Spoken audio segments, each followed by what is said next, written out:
नमो विष्णुपदाय कृष्णपृष्ठाय भूतले श्रीमते भक्ति वेदांत स्वामिनिति नामिने। नमस्ते सारस्वती देवे गौरवाणी प्रचारिणे निर्विशेष शून्यवादी पाश्चात्य देशतारिणे।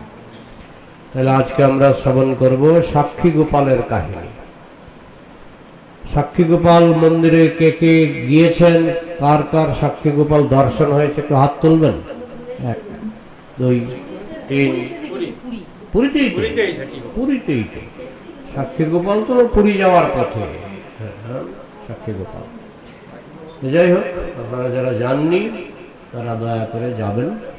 সাক্ষী গোপাল পুরী যাওয়ার পথেই সাক্ষী গোপালের দর্শন হবে। তো সেই সাক্ষী গোপালের কাহিনী, পুরীতে যে সাক্ষী গোপাল আপনারা দর্শন করেছেন সেই সাক্ষী গোপালের কাহিনী আজকে আমরা শ্রবণ করব। কিভাবে তার নাম হলো সাক্ষী গোপাল। তিনি তো জগতের সাক্ষী না, উপদ্রষ্টনমন্তা চ ভর্তা ভোক্তা মহেশ্বর। উপদ্রষ্টা সাক্ষী, উপদ্রষ্টা মানে সাক্ষী। ভগবান হচ্ছেন সব কিছুর সাক্ষী। আপনি যদি লুকিয়ে লুকিয়েও কিছু ভালো কাজ করেন বা মন্দ কাজ করেন, ভগবান তার সাক্ষী। আর সাক্ষী ছাড়া তো বিচার হয় না। আদালতে সাক্ষী ছাড়া বিচার হয়? সাক্ষী লাগে।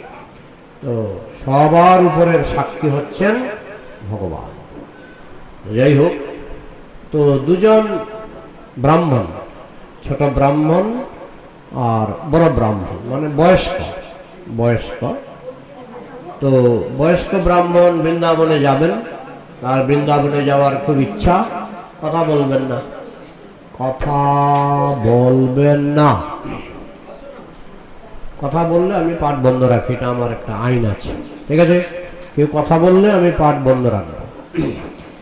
তো বয়স্ক একজন ব্রাহ্মণ, তিনি মানে ব্রাহ্মণের মধ্যে একটা ইয়ে আছে না, উচ্চ ব্রাহ্মণ, ব্রাহ্মণের মধ্যে কিন্তু স্তরভেদ আছে। উনি ছিলেন খুব কুলীন ব্রাহ্মণ, মানে খুব উন্নত স্তরের ব্রাহ্মণ, বয়স্ক। আর একটা ইয়ং ছেলে, যুবক, সেও ব্রাহ্মণ কিন্তু একটু নিম্ন স্তরের ব্রাহ্মণ। তো যাই হোক, এগুলি আমাদের ইস্কনে মানা হয় না। আমাদের ইস্কনে যেই ভজে সেই বড়, অভক্তহীন ছাড়, কৃষ্ণ ভজনে নাহি জাতি কুলাদি বিচার। যাই হোক, তো দুই ব্রাহ্মণ তারা গেলেন বৃন্দাবনে। তো বৃদ্ধ ব্রাহ্মণ তো হাঁটতে পারেন না, থরথর করে কাঁপেন, হাতে লাঠি। তো ওই ছোট ব্রাহ্মণ তাকে ধরে ধরে নিয়ে যায়, সিঁড়িতে উঠার সময় ধরে ধরে টেনে টেনে তুলে।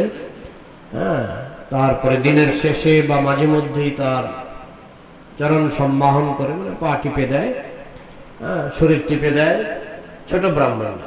বড় ব্রাহ্মণটা এই ছোট ব্রাহ্মণের সঙ্গে সঙ্গে এক মন্দির থেকে আরেক মন্দির, এক মন্দির থেকে আরেক মন্দির যাতায়াত করছেন। তো বড় ব্রাহ্মণ তার সেবা দেখে, মানে ছোট ব্রাহ্মণের সেবা দেখে বড় ব্রাহ্মণের মন গলে গেল।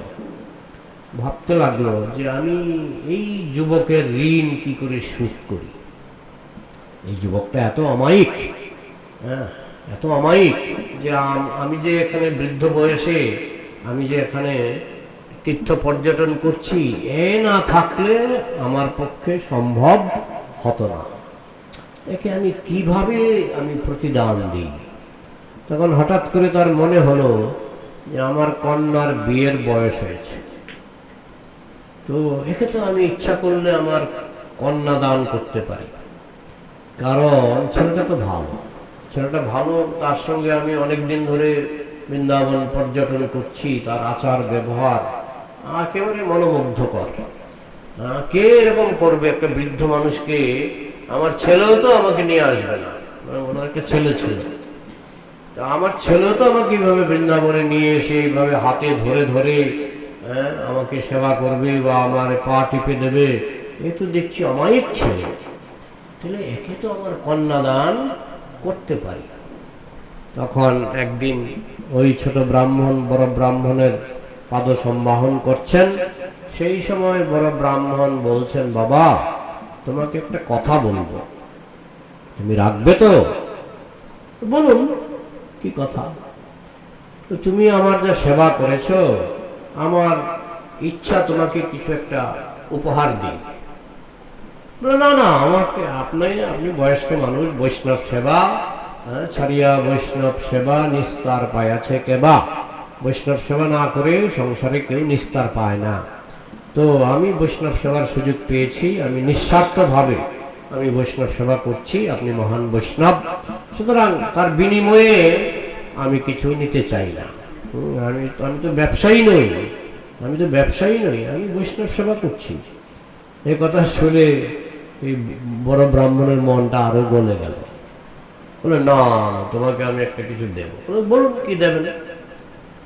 আমি আমার কন্যা আছে ঘরে, অবিবাহিত কন্যা, আমি চাই তুমি আমার কন্যাকে বিবাহ করো। তখন ছোট ব্রাহ্মণ, তার বিবাহ করার প্ল্যান ছিল, কিন্তু পাত্রী পাচ্ছিলেন না, বিবাহ করার ইচ্ছা ছিল।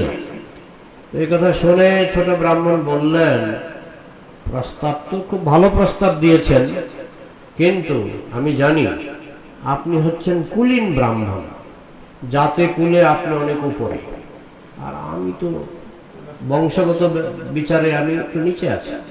মনে হয় না, আগের দিনে তো এসব খুব মানা হতো, মনে হয় না যে আপনার স্ত্রী, পুত্র, এমনকি কন্যা এসব মেনে নেবে, এই বিয়েটা মেনে নেবে না। সুতরাং প্রস্তাব দিয়ে লাভ নেই, আপনি বরং অন্য জায়গায় পাত্র খুঁজুন, কারণ আমাকে আপনার স্ত্রী বা আপনার পরিবার গ্রহণ করবে না। আরে কন্যা আমার, আমি যদি বিয়ে দিতে চাই কে প্রতিবাদ করবে?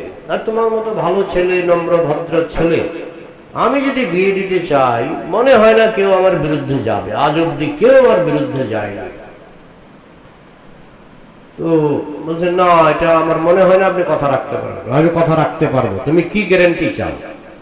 তখন ছেলেটা একটা সুযোগ নিল, ছেলেটা কন্যাকে দেখেছে আগে, তারও পছন্দ, কিন্তু একটা সুযোগ নিল।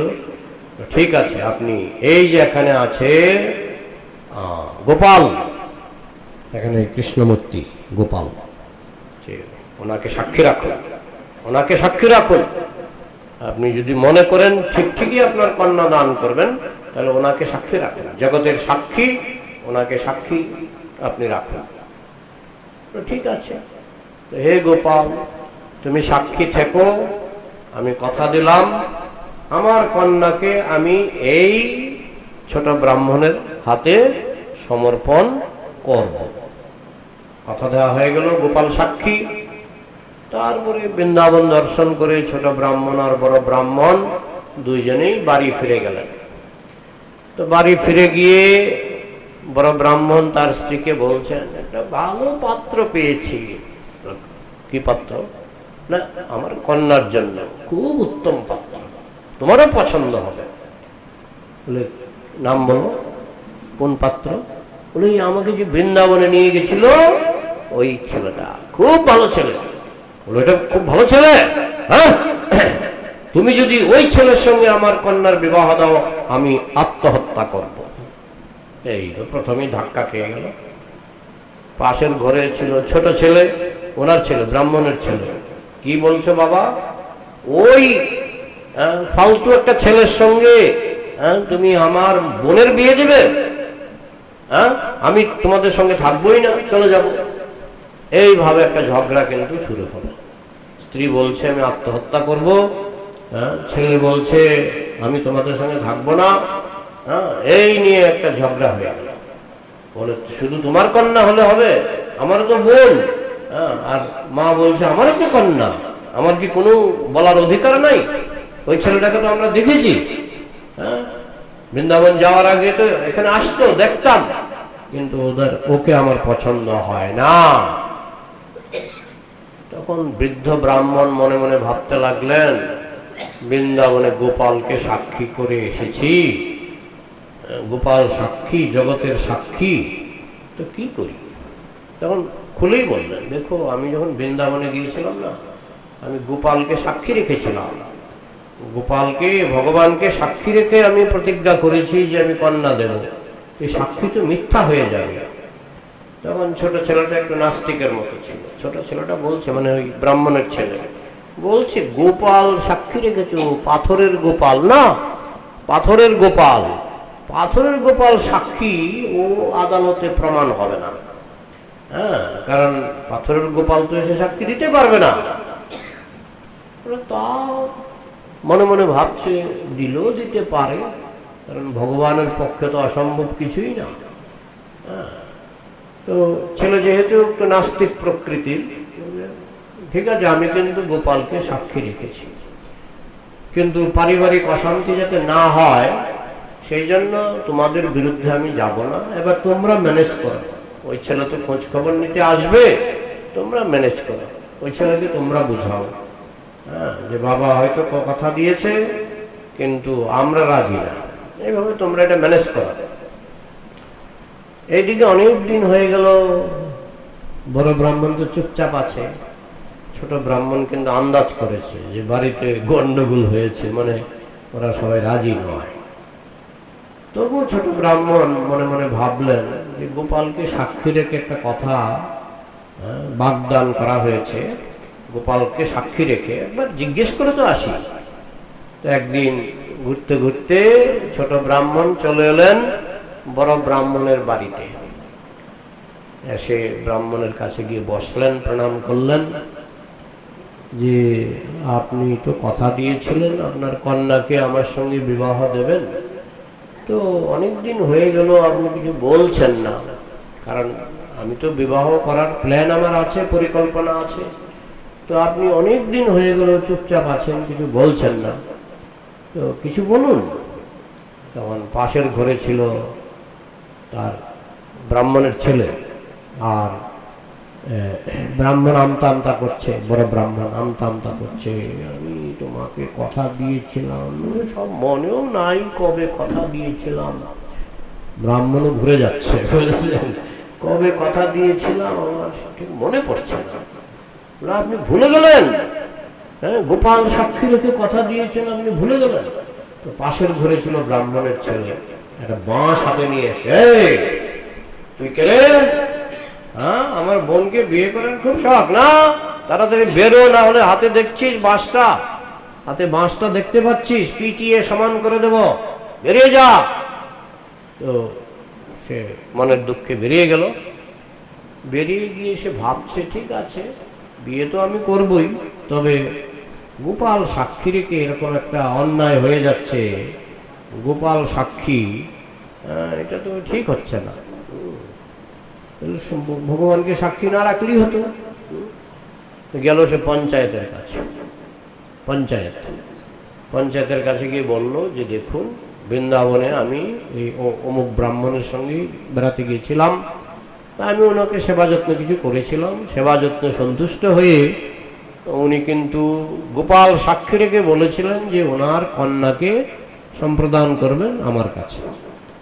তখন পঞ্চায়েত থেকে খোঁজ খবর নেওয়া হলো, সেই বড় ব্রাহ্মণকে জিজ্ঞেস করা হলো, আপনি কি এরকম কোনো কথা দিয়েছিলেন? আমার ঠিক মনে পড়ছে না। তখন ছোট ব্রাহ্মণকে বলা হলো, উনি তো বলছে মনে পড়ছে না। মনে পড়ছে না, গোপাল সাক্ষী, গোপাল সাক্ষী। তখন পঞ্চায়েত থেকে যোগাযোগ করা হলো যে ওনার নাকি গোপাল সাক্ষী আছে। তখন ওই ব্রাহ্মণের ছেলে, ছোট ছেলে বলছে, সাক্ষী ডেকে নিয়ে আসুক, সাক্ষী ডেকে নিয়ে আসুক, সাক্ষী এসে সাক্ষী দিক। হ্যাঁ, যদি গোপাল সাক্ষী দেয় তাহলে আমিও কথা দিচ্ছি আমার বোনকে এই ছোট ব্রাহ্মণের কাছে দেব, বিবাহ দেব। তখন ছোট ব্রাহ্মণ এবার একটু চালাকি করছে, বলছে তাহলে কাগজ কলম আনো। কাগজ কলম আনা হলো, লেখো, যদি গোপাল সাক্ষী দেয় তাহলে আমি তোমার বোনকে বিবাহ করব এবং তোমরা তাতে রাজি আছো। কাগজ কলমে লেখা হোক, একেবারে পঞ্চায়েতের সামনে কাগজ কলমে সব লেখা হলো, এবং সেখানে ছোট ভাই সই করলো, বড় ব্রাহ্মণ সই করলো, সবাই সই টই করলো, পঞ্চায়েত থেকে সই করলো। এই ছোট ছেলে দলিলটাকে নিয়ে নিরাপদে রাখলো, তারপরে চলে গেল বৃন্দাবন। বৃন্দাবন গিয়ে ছোট ব্রাহ্মণ ছিল খুব সরল এবং শুদ্ধ ভক্ত, সরল এবং শুদ্ধ। আর গোবিন্দ কার বশীভূত? সরল এবং শুদ্ধ মানুষকে গোবিন্দ খুব ভালোবাসেন। তো ছোট ব্রাহ্মণকে সেই পাথরের মূর্তিকে বলছেন, হে গোপাল, সেই ব্রাহ্মণ যখন সাক্ষী রেখেছিল তোমাকে, তোমার তো সব মনে আছে, তো এখন তো ব্রাহ্মণ কথা ঘুরিয়ে ফেলেছে, বিয়ে দিতে চাইছে না, বলছে সাক্ষী দিলে বিয়ে দেবে। তো তুমি কি দয়া করে আমার জন্য সাক্ষী দেবে? তখন গোপাল এই ছোট ব্রাহ্মণের সরলতায় গলে গেল, বলছে আমি তো পাথরের গোপাল, আমি কি করে সাক্ষী দেব? তুমি কি শুনেছ যে পাথর কোনোদিন সাক্ষী দেয়? তখন ভক্ত আর ভগবানের মধ্যে ওকালতি। তো ভক্ত বলছেন যে পাথর যদি কথা বলতে পারে তাইলে তো পাথর সাক্ষীও দিতে পারে। যদি তিনি কথা বলতে পারেন তাহলে তো তিনি হাঁটতেও পারেন, তাহলে আপনাকে হেঁটে যেতে হবে। এখান থেকে হেঁটে, ওই জায়গার নাম ছিল বিদ্যানগর। বিদ্যানগর কিন্তু পুরীর কাছে ছিল না, ওইটা ছিল গোদাবরীর কাছে, এটা ছিল আপনার দক্ষিণ ভারতে। তো আপনাকে কিন্তু হেঁটে আমার গ্রামে যেতে হবে, বিদ্যানগর। হ্যাঁ, তো ভক্তের সঙ্গে তো ভগবান হাঁটতে ভালোবাসে, ভগবান কিন্তু ভক্তের সঙ্গে জিততে ভালোবাসে না, হাঁটতে ভালোবাসে। তা হেরে গেল। তো তা ঠিকই, মানে যুক্তিটা ছিল পাথর যদি কথা বলতে পারে তাহলে পাথর হাঁটতেও পারবে।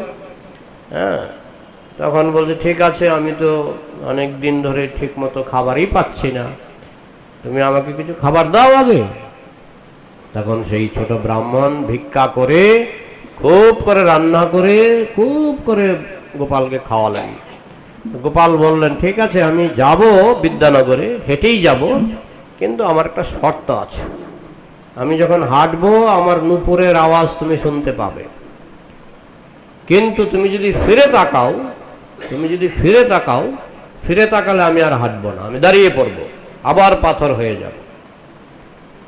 তখন ছোট ব্রাহ্মণ বললেন তাই হোক। তখন ছোট ব্রাহ্মণ কীর্তন করতে করতে ওই গোপালকে নিয়ে যাচ্ছেন। ছোট ব্রাহ্মণ শুধু নূপুরের আওয়াজ শুনতে পাচ্ছেন, নূপুরের আওয়াজ বুঝতে পারছেন আছে, গোপাল আছে। হাঁটতে হাঁটতে বৃন্দাবন থেকে গোদাবরী অনেক দূর, হাঁটতে একেবারে বিদ্যানগরের মানে নিজের গ্রামের কাছে চলে গেছেন। কিন্তু গোপালের কেমন একটা ইচ্ছা হলো, গোপাল থেকে আর নূপুরের শব্দ ওই ছোট ব্রাহ্মণ শুনতে পাচ্ছে না। বাবা, এত মাইল চলে আসলাম, সবটা রাস্তায় গোপালের নূপুরের আওয়াজ শুনলাম, এখন বাড়ির কাছে এসে কি সব পণ্ড হয়ে যাবে? কোনো নূপুরের আওয়াজ শুনতে পাচ্ছি না। তো কিছুক্ষণ হাঁটার পরে না, নূপুরের আওয়াজ একদম শুনতে পাচ্ছি না।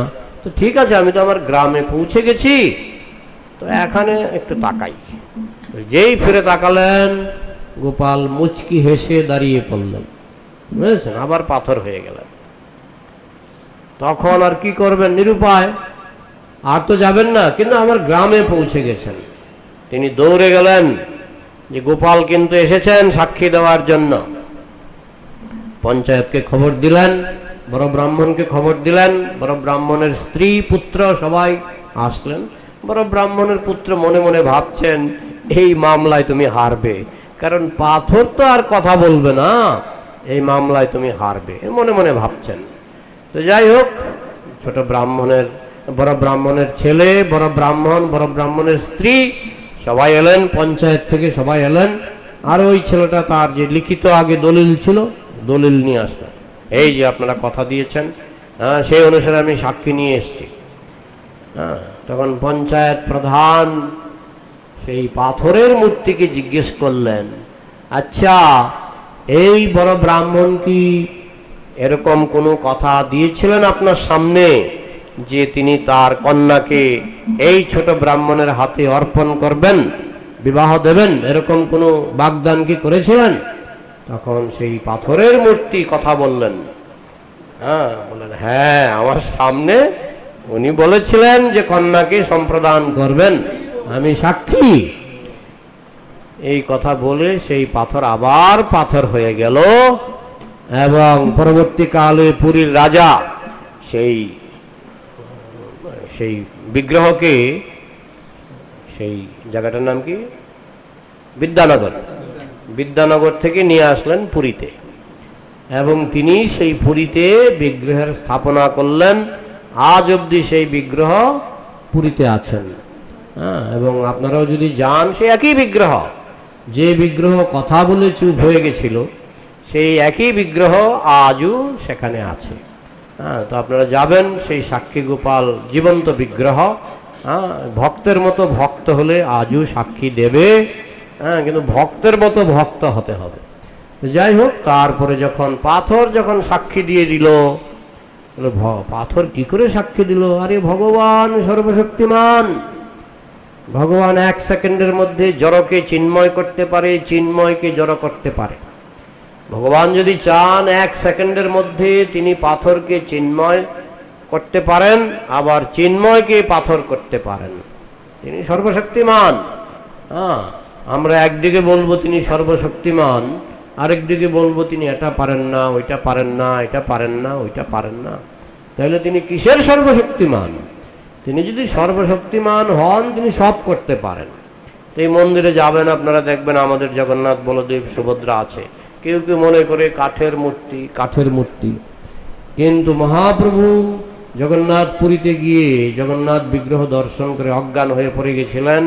3 দিন অজ্ঞান ছিলেন, 3 দিন অজ্ঞান ছিলেন সার্বভৌম ভট্টাচার্যের বাড়িতে। কিন্তু আমরা দেখলে তো আমাদের সেরকম কোনো অনুভূতি হয় না। তাই যারা বিগ্রহ তত্ত্ব জানে, বুঝে যে ভগবান জড়কে চিন্ময় করতে পারেন, চিন্ময়কে জড় করতে পারেন, কারণ তিনি সর্বশক্তিমান, তিনি সব পারেন। তার ইচ্ছাতে শোলা ডোবে, পাথর ভাসে। পাথর ভাসিয়েছিলেন কোথায়? রামচন্দ্রের নাম লিখে লিখে পাথর ভাসিয়ে দিয়েছিলেন। তো ভগবান চাইলে শোলা ডুবে যাবে। শোলা খুব হালকা, শোলা খুব হালকা। ভগবান চাইলে শোলা ডুবে যাবে, আর চাইলে পাথর ভেসে উঠবে। ভগবান চাইলে পাথরের মূর্তি দিয়ে তিনি কথা বলতে পারবেন।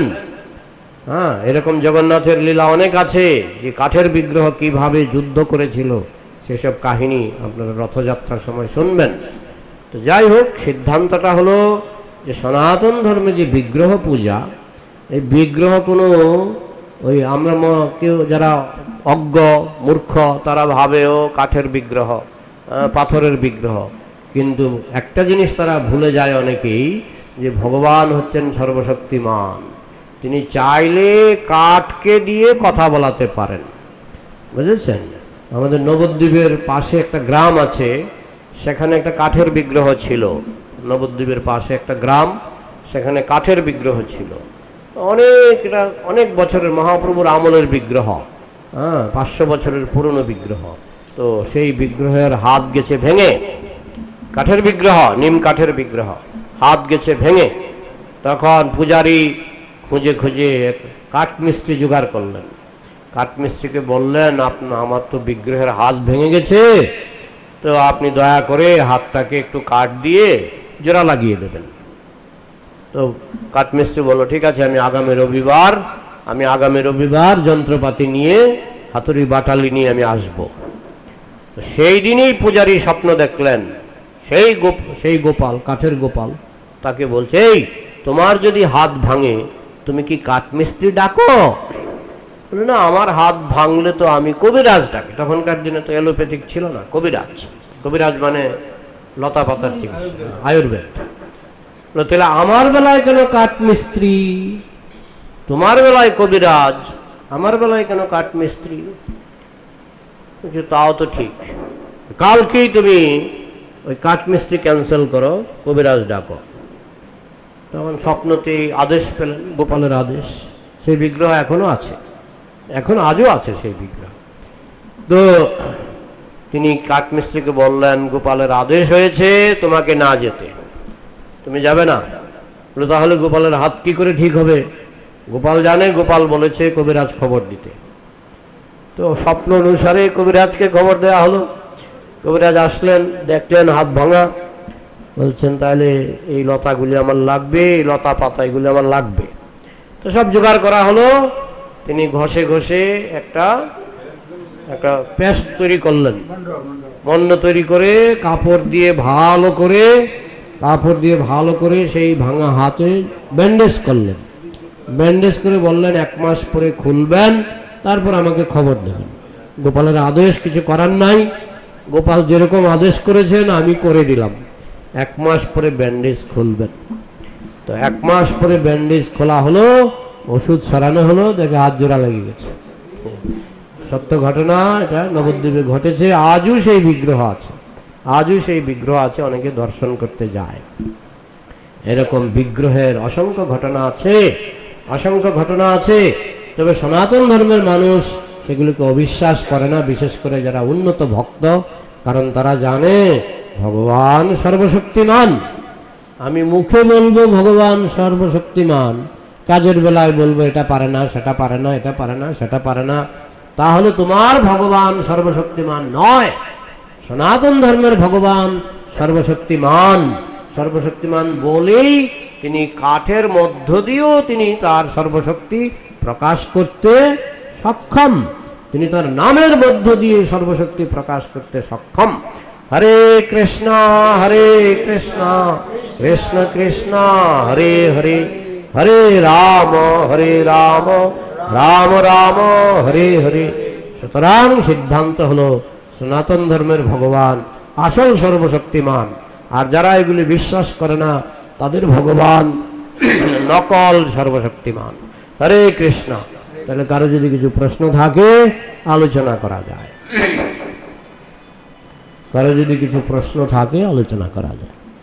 প্রশ্ন মন্তব্য। 9:45 বাজে, প্রশ্ন মন্তব্য করতে পারেন। বিশ্বাস হয় তো নাকি?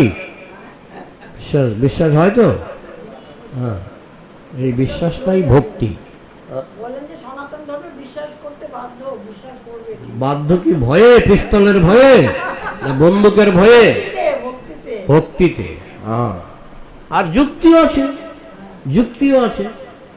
আমরা বলি সর্বশক্তিমান, তারপরে যদি বলি এটা পারে না, হ্যাঁ, তাহলে কিসের সর্বশক্তিমান? ডুপ্লিকেট।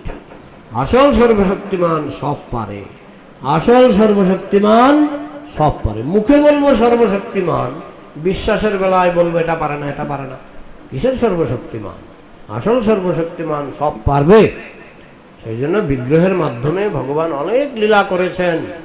হ্যাঁ, আমাদের মায়াপুর মন্দিরে 30 জন ডাকাত এসেছিল। 30 জন ডাকাত আমাদের একজন ভক্তকে হত্যা করেনি, যেমন করেই হোক, কিন্তু আমাদের ভক্তরা 4 জন ডাকাতকে গুলি করেছিল। এখন কেউ বলে ভক্তরা গুলি করেছিল, কেউ বলে কৃষ্ণ গুলি করেছিল, রাধা মাধব। একজন ডাকাত মারা গেছিল, বাকিরা গুলি নিয়েই পালিয়েছিল। একজন মারা গেছিল, কিন্তু মারা যাওয়ার আগে দেখুন ভগবানের কি ইচ্ছা। হ্যাঁ, পরের দিন সকালে সব ভক্তরা খুঁজছে ডাকাত কেউ আছে কিনা, মারা গেছে কিনা। গিয়ে দেখে ধান ক্ষেতের মধ্যে বলছে তাদের ভগবানের নাম ধরে ডাকছে, তাদের ভগবান নাম ধরে ডাকছে। তখন কাছে গেল, এই ডাকাত পাওয়া গেল, তুই কোথা থেকে আসলি? বলে আমরা তো বাংলাদেশ থেকে এসছি, মুর্শিদাবাদের পথে আমরা 30 জন, কিছু মুর্শিদাবাদের লোকও ছিল, আর আমরা বেশিরভাগই বাংলাদেশ থেকে এসছি। হ্যাঁ, এই কথা বলে সে মারা গেল। বুঝেছেন? তো এই কাজগুলি কার? এগুলি বিগ্রহের কাজ। আমরা হয়তো অহংকারে ভাবতে পারি আমি করেছি, আমি ধরেছি। বিগ্রহ ধরিয়ে দেয়। বিগ্রহ যেমন বড় মন্দিরটা হচ্ছিল না মায়াপুরে, যেই পঞ্চতত্ত্ব চলে আসলেন বড় মন্দির হয়ে গেল। এখন আমরা বলি আমরা করছি, কিন্তু গুরুবর্গ কি বলেন? পাঠে বলেন যে এই মন্দির করছেন পঞ্চতত্ত্ব। কিভাবে করছেন এটা ওনার ব্যাপার, আমরা তো উপলক্ষ মাত্র। বোঝা গেল বিগ্রহ সর্বশক্তিমান। হ্যাঁ, আর এটার মধ্যে যুক্তিও আছে। ভগবান যেহেতু সর্বশক্তিমান, তিনি সব পারেন, এটাই তো যুক্তি। এটা যুক্তি নয় কি? হ্যাঁ, আমি যদি বলি ভগবান সর্বশক্তিমান, তিনি কিছু পারেন না, এটা কুযুক্তি। ভগবান সর্বশক্তিমান, তিনি সব পারেন। এমনকি তার নামের মাধ্যমে আপনি অসাধ্য সাধন করতে পারবেন। এই বিশ্বাসটাই ভক্তি। হ্যাঁ, একটা আছে না, আমি ভগবানই মানি না, আমি নাস্তিক, সুতরাং তিনি সর্বশক্তিমান বলে কোনো লাভ নাই। কিন্তু আমি মানি ভগবান আছেন, তাহলে তাকে সর্বশক্তিমান মানতে হবে, এটাই যুক্তি। সুতরাং তিনি বিগ্রহের মাধ্যমে তিনি অনেক কিছু অসাধ্য সাধন করতে পারেন। তো আপনাদের প্রশ্ন থাকলে বলুন, না হলে এখানে জয়ধ্বনি দিয়ে দেব। হ্যাঁ, আলালনাথ তো বেশি কাহিনী নাই, আমি যতটুকু জানি ওই মহাপ্রভু রথের সময় মহাপ্রভু যে রথের 15 দিন ভগবানকে অঙ্গরাগ করে না, স্নান যাত্রার পর থেকে 15 দিন ভগবানকে অঙ্গরাগ করে।